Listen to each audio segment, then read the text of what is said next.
అందరికీ నమస్కారం. Hi, hello, నమస్తే. Welcome to BJS Bahujan Sun media ప్రేక్షకులకు స్వాగతం. మరి మీ అందరికీ తెలుసు, వెనకాల ఉన్నటువంటి అభిజిత్ దీప్కే అనే వ్యక్తి మరి సాదా సీదాగా ఒక కాక్రోచ్ జనతా పార్టీ అని స్థాపించి దానిని దేశవ్యాప్తంగా అదేవిధంగా అనేక చోట్ల నుండి విద్యార్థులను సమీకరించి ఒక ప్రశ్న పత్రం లీక్ అయితే, నీట్ అనే పరీక్షా పత్రం లీక్ అయితే దాన్ని ఎంత ప్రజా ఉద్యమంగా తీసుకెళ్లాడో మీ అందరికి తెలిసిన విషయమే. మరి ఈయన నిన్న స్వాతంత్ర దినోత్సవం సందర్భంగా స్కూల్ టీక్ కరో అని చెప్పి మరొక ఉద్యమానికి కూడా శ్రీకారం చుట్టాడు. దాని యొక్క ముఖ్య ఉద్దేశం ఏంటంటే, ఏదైతే ప్రభుత్వ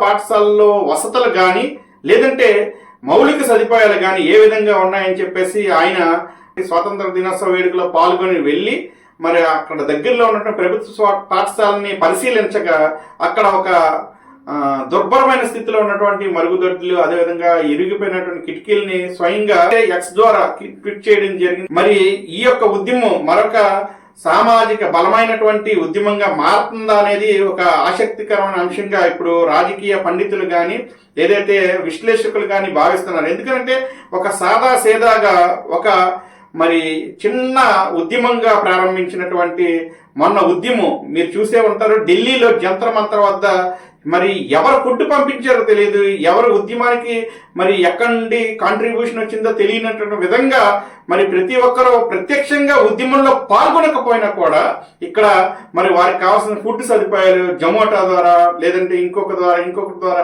మరి అక్కడ చేరవేయడం జరిగింది. మరి ఈ రోజు మరి ఏదైతే పేద బడుగు బలహీన వర్గాలకి దూరంగా ఉన్నటువంటి విద్య విషయంలో, ప్రభుత్వ పాఠశాలలో చదువుకునే విద్యార్థులకి కావాల్సినటువంటి వసతుల విషయంలో, మౌలిక సదుపాయాల విషయంలో మరి శ్రీకారం చుట్టినటువంటి ఈ ఉద్యమం మరింత బలపడి ఏదైతే పేద బడుగు బలహీన వర్గాల యొక్క భవిష్యత్తుకు వారి యొక్క చదువుల్లో వెలుగులు నింపే విధంగా ముందుకు వెళ్ళాలని చెప్పి బహుజన్ సన్ మీడియా ద్వారా కూడా మనం కూడా ఆశిద్దాం.